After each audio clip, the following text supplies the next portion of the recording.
Hello दोस्तों, मेरा नाम दीपक स्वामी है।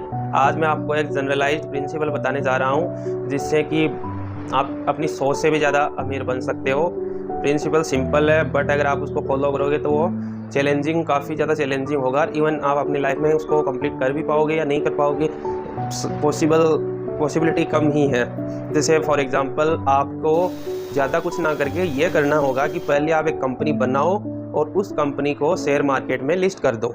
सीधा सिंपल वे यही है, लेकिन शेयर मार्केट में उसको लिस्ट करना वेरी डिफिकल्ट टास्क है। बहुत मुश्किल काम है कि आप उसको लिस्ट कर पाओ, लेकिन हो जाता है, ये नहीं है, होता ज़रूर है लेकिन मुश्किल है। जैसे अभी आपको अगर वेल्थी बनना है, अमीर बनना है, तो उसके लिए आपको लिस्ट करवाना ही पड़ेगा। अदर कोई दूसरा सोर्स नहीं हो सकता। जितने भी अमीर लोग हैं उन्होंने ये सब कुछ इसी प्रकार से किया है। एक सिंपल मेथड है जिसमें आप अपनी कंपनी के शेयर को बेचते हो लोगों को।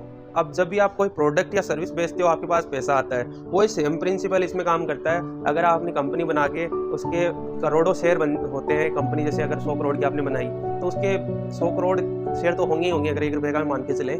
तो अगर आप उन शेयरों को बेचोगे पब्लिक को, तो वो ट्रेड करेंगे तो ऊपर जाएंगे तो आप पैसे कमा पाओगे। 100 करोड़ का 500 करोड़ होने में टाइम नहीं लगता, लेकिन वो तभी पॉसिबल है जब लोग आप उस शेयर को ट्रेड करें, तो उसमें पोटेंशियल नजर आए, और जब वो ट्रेड करेंगे मार्केट में ऊपर जाएगा, आपके पास वेल्थ बनेगी। जितने भी अमीर लोग हैं, जैसे आप देख लो एलोन मस्क देख लो, अमेजन जेफ बेजोस देख लो, राधा कृष्ण दमानी देख लो, या फिर बिरला हो गया, रिलायंस हो गया, धीरू भाई अंबानी हो गया। जितने भी बड़े अमीर लोग हैं उन्होंने सबने अपनी कंपनी को मार्केट में लिस्ट करवाया है, तभी वो आज इतनी वेल्थी हैं, और हम लोग इतने वेल्थी नहीं हैं।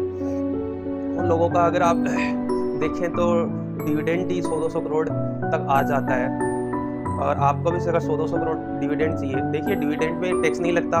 फर्स्ट चीज़ तो ये कि आपको टैक्स नहीं पे करना पड़ेगा। आम लोग अगर सैलरी का 1 लाख भी कमाते हैं महीने का, तो उनको 1 लाख में से 20-30% तो टैक्स ही देना पड़ जाता है। तो आप सोचिए कि आपने के हाथ में तो सिर्फ 70 या 80 हज़ार रुपये ही आता है, तो फिर बाकी तो चला जाता है। लेकिन डिविडेंड में अगर आपके पास 50 करोड़ आ रहा है, 50 करोड़ पे आपके टैक्स नहीं लगेगा। अगर टैक्स नहीं लगेगा तो सारी इनकम आपकी है, आप उसको कहीं पे कुछ भी खर्च करो, कहीं पे खर्च करो, तो सब आपका पैसा। 20% तो आपको कमाना ही नहीं पड़ा ना, वो तो आपके पास बच गया। अभी आप 20% या 30% जो टैक्स का बचा है, तो आप उसको इन्वेस्ट करोगे, तो वो 20-30% और रिटर्न देगा ना आपको। जैसे अगर 100 रुपये हैं, उस पर आपको या तो 80 रुपये 70 रुपये मिलेंगे, या फिर आप 100 रुपये को किसी चीज़ को खरीदो और वो 120 में उसको बेचो, तो एक तो वो 70 वाला 70 पे रहेगा और आप 120 पे पहुंच जाओगे, फिर भी आप उससे बहुत आगे चले जाओगे। सीधी सिंपल स्ट्रेटजी है। अगर